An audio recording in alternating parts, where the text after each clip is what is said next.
জিয়া, প্রচারণা কতটা জমে উঠেছে আর ভোটারদের প্রত্যাশা কেমন দেখছেন? জুবায়ের, এখন পর্যন্ত ত্রয়োদশ যে জাতীয় সংসদ নির্বাচনের তফসিল ঘোষণা না হলেও রাঙামাটিতে আমরা দেখেছি এখন পর্যন্ত ৪টি দল, বাংলাদেশ জামায়াত ইসলাম, জাতীয়তাবাদী দল বিএনপি এবং ওয়ার্কার্স পার্টি এবং ইসলামী আন্দোলন দল, এই ৪টি দল এখন পর্যন্ত দেখছি তারা বিভিন্ন সময় প্রচারণায় অংশ নিয়েছে। তার মধ্যে সবচেয়ে বেশি যে প্রচারণায় দুটি দল অংশ নিয়ে তার মধ্যে হচ্ছে বিএনপি এবং জামায়াত।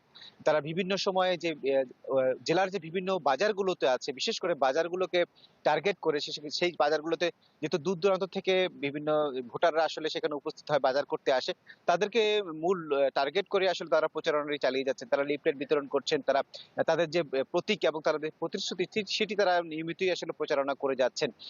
তবে এখন পর্যন্ত যে দুটি দল, এখন পর্যন্ত ছোট দুটি দল আমরা যদি বলি, তারা এখন পর্যন্ত সেভাবে প্রচারণায় অংশ নিচ্ছে না। তারা মাঝে মধ্যে প্রচারণায় বের হচ্ছেন আমরা দেখেছি। তবে ভোটাররা বলছেন যেহেতু এখন তফসিল ঘোষণা হয়নি, এখন পর্যন্ত তারা আসলে তাদের প্রতিশ্রুতি কথাগুলো শুনছেন। তারা মনে করছেন যে এটি সুষ্ঠু নির্বাচন হবে। নির্বাচনের আগামী দিনের যে তাদের এই এলাকার যারা জনপ্রতিনিধি হিসেবে নির্বাচিত হবেন, তাদের যে প্রত্যাশা, তাদের যে আকাঙ্ক্ষা সেটি তারা পূরণ করতে পারবেন। তেমন প্রার্থীকে আসলে তারা এখন পর্যন্ত বেছে নিচ্ছেন। তবে রাঙামাটিতে একটু ভিন্ন চিত্র রয়েছে, যেহেতু জাতীয় দলগুলোর বাহিরে এখানে আঞ্চলিক দলগুলোর নির্বাচনে অংশ নেন। তারা ২০১৪ সালের নির্বাচনে এখানকার নির্বাচিত হয়েছেন। বাকি যে নির্বাচনগুলো হয়েছে সেখানে আসলে শক্ত প্রতিদ্বন্দ্বিতা তারা গড়ে তুলেছিলেন। সেই ক্ষেত্রে এখনো পর্যন্ত জাতীয় দলগুলো তারা ঘোষণা করেছে, আঞ্চলিক দলগুলো যেহেতু ঘোষণা করেছে তারা নির্বাচনে অংশ নেবেন। এখনো পর্যন্ত তারা যখন প্রার্থী দেননি, সেই হিসেবে ভোটাররা আসলে এখন পর্যন্ত দোদুল্যমান পরিস্থিতিতে রয়েছেন। তারা আসলে এখনো পর্যন্ত চিন্তা করছেন তারা জাতীয় দলগুলোর বাইরে আঞ্চলিক দলগুলোর প্রার্থী ঘোষণা করলে কে প্রার্থী হবেন এবং কিভাবে আসলে তারা প্রচারণা করছে, সেই বিষয়গুলো নিয়ে এখন পর্যন্ত এখানকার ভোটার আসলে চিন্তা করছেন। আসলে এরপরে সুশীল সমাজের সাথে আমরা কথা বলার চেষ্টা করেছিলাম। তারা যেটি বলছে এখানকার ভোটের পরিবেশটি কেমন হবে এবং আসলে দুর্গম এলাকাগুলোতে যে হেলি শুটিং কেন্দ্র রয়েছে, ২০টি কেন্দ্র রয়েছে, সেই হেলি শুটিং কেন্দ্র ভোটে আগে আমরা যে বিষয়গুলো আমরা জেনেছি যে একতরফা ভাবে তাদের যে নিয়ন্ত্রণ থাকে আঞ্চলিক দলগুলো, শেষে আসলে ভোট কেন্দ্র দখলের অভিযোগ আমরা আগের নির্বাচনগুলোর প্রার্থীরা করেছিল। এখনকার আসলে ভোটের পরিবেশটি কেমন হবে, তারা ভোট কেন্দ্রগুলোতে আসলে নির্বিঘ্নে ভোট দিতে পারবে কিনা ভোটাররা, বিশেষ করে দুর্গম এলাকার নারী ভোটাররা আসলে ভোট কেন্দ্রে যেতে পারবে কিনা, সেই বিষয়গুলো নিয়ে আসলে এখন পর্যন্ত সুশীল সমাজের মধ্যে দ্বিধাদ্বন্দ্ব রয়েছে।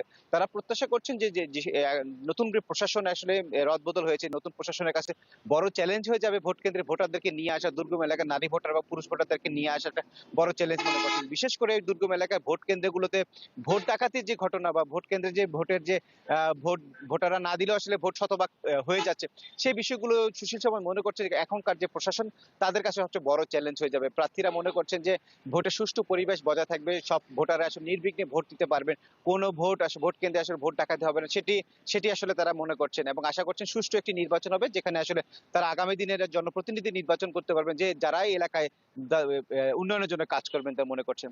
জুবায়ের, এই ছিল রাঙামাটি থেকে আমার কাছে সবশেষ তথ্য। জিয়া, ধন্যবাদ আপনাকে। দর্শক, ভোটের খবর জানাতে রাঙ্গামাটি থেকে যুক্ত হয়েছিলেন সহকর্মী জিয়াউল হক। যাচ্ছি পরের খবরে। নতুন এবং ফিরে আসা গ্রাহকদের জন্য নগদে চলছে ক্যাশব্যাক সহ প্রতিদিন হাজারো উপহার জেতার সুযোগ। হবে আশা আর ফেরা, সারপ্রাইজ সেরা।